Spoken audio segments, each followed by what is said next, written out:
I sometimes find clues to my own impetus of creating things when my head hits the pillow at night. Because everything goes quiet and it's dark.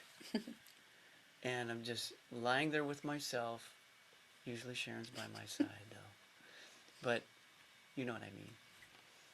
And things come in to my head, into my heart at that point. So that's a good place to start, to listen inside of you of what strikes you as something fun, something something that maybe you've used to do a long time ago, and you let it go for some reason. Or a secret, like, desire to do something. I know for me, because I feel that I did not follow a traditional path of becoming a vocalist, a songstress. I mean, I kept it inside for the first half of my life. I mean, it wasn't until I was 30 that I even sang in front of a group of people. I mean, like, I was frightened. I was shy. I was a self-proclaimed shy person. Um, and if I listened to everyone around me, in particular just the society around me, it was like I wasn't cut out for it. You know, I hadn't started it at, early enough in my life to actually even pursue it. I was told that by some people I respected in corporate America. They told me that. It's like, if you're not doing it by a certain period of time, you know, or if a person, they didn't really direct it at me. It was just a belief. And I remember thinking, wow, why is it like some people I remember in high school who were doing everything wish I could do. They were on the stage, they were singing, they were playing a guitar, and I was just like in awe of these people. And I was so surprised to find out, like at my 10-year reunion, most of those top stars in the plays, they weren't doing anything in any entertainment vein. Wow. They were doing like a career. One of them is a lawyer. You know, it's just like they just totally did something else. And I'm like, oh, these people will be on Broadway next year, right as soon as we graduate. And it's like, you don't really know the course of life. So you might as well dive into the thing you always wanted to do. Oh, and it showed up to me as, awe, like, oh my gosh, how can they do that? And it also showed up as jealousy. I don't like admitting that I was jealous of the people doing it. Really, like, jealous. I mean, I was happy for them, but it's like, oh, I want to do that, but I can't, or I won't, or I'm scared, I'm too shy, I don't have the right body shape, I don't have the right songs, that I want to do or something. I couldn't even go there. Late blooming is okay, and early blooming is okay. In my case, when I was, I've played guitar pretty much all my life, and in my early part of playing, I I had such this strange idea of what a musician was, and I had a huge ego, and I'm still chipping away at that ego.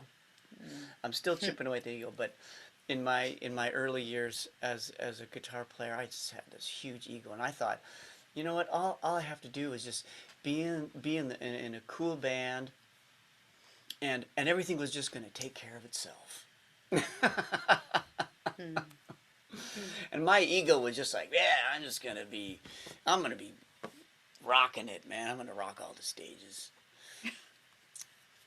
And I slowly started to find out that it takes more than just having a big ego to being a rock star.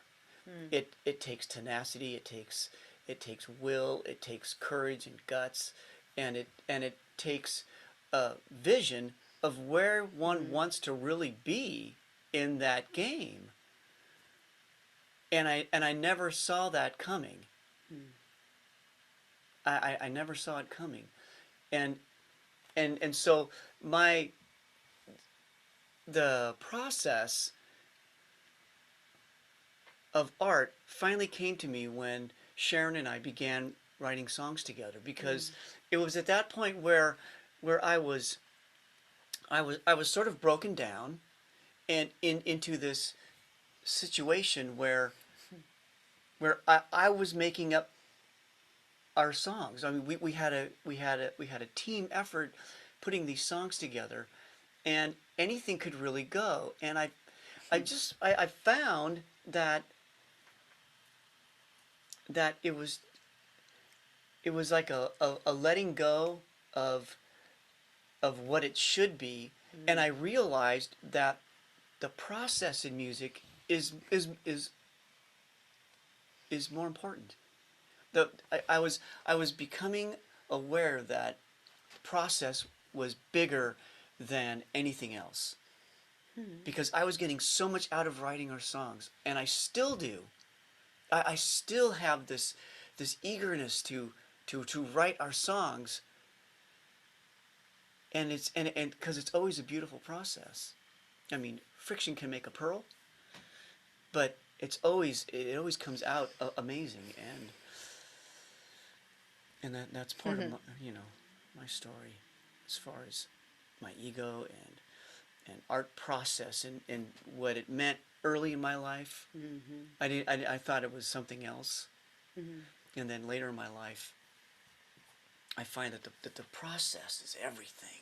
I don't care about making it a huge stage. I mean, of course, it'd be great, but the process is where it's at. I love that idea about ego, because ego can be in different packages. Like maybe my ego must have been like, I have to be perfect to share my voice, or and, even and mine was like, I just got to be really cool. I mean, isn't that funny how ego can just like take different forms in different people? And that leads us to the next big foundational element in our system. Want to know what it is? It's what you're doing with the ego, isn't it? Yes, it is. Yeah. I'm chipping away, It's purge. purging it. We have to purge those things that might be getting in the way of what we really want to do. It might be we have to purge listening to those voices that say, Yeah, you oh, can't do it. Don't you're bother. too, you Old. don't have time for that. You shouldn't do that. What's it worth? Like, Yeah. you're not really going to spend time doing that. I hear a lot of Ah. people that are up in age and say, "Oh, it's too late," as if something's supposed to happen. I mean, like, well, it's remember, it's a process. It's not anything else. So it's like, what do you mean too late? I think they think like if I they know what wanted they to do think. K-pop music, they can't go on tour right now with a bunch of kids. It's like, Right. well, it's okay. Like there's other stuff going on the planet. What are you measuring yourself against? Really? When it's really all about a process.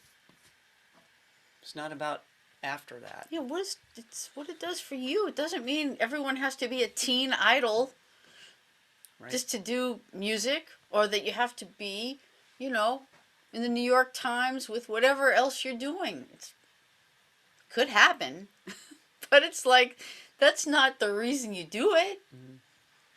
You do it because you're here on the planet And it feels with good. something special. And it feels good to do Yeah. it. It's exciting. We are not meant to be consumers, that's part of a course of study and a label given on people, but I don't think any of the good books that have been around for a long time say those consumers need to do this or that. Like, we are so bombarded with doing that and not realizing, hey, we are creators. We creatures have something to bring here, to bring out. So we got to purge all that Yeah, overlay of everything is, ugh, it's about creation. and purge that ego ick. Oh, ugh, ugh. Mm. It is like that, isn't it? Mm-hmm. Mm-hmm. Oh, and then part 3. We've distilled our system of finding your creative process and stepping into it and actualizing your potential into 3 big foundational elements. So we've gone over the first one, which is identify your urge, rekindle your urge, or discover the urge, the thing that's inside of you. And the next usual step Is to purge, where you can uncover all that muck that's sitting on top of that thing inside of you that really wants to come out. It's letting all that stuff go, all the naysayers and all the negative old beliefs that you had about yourself or this process that you really want to do, and you, for whatever reason, and just let it all go to the wayside. then guess what? You have the possibility of surging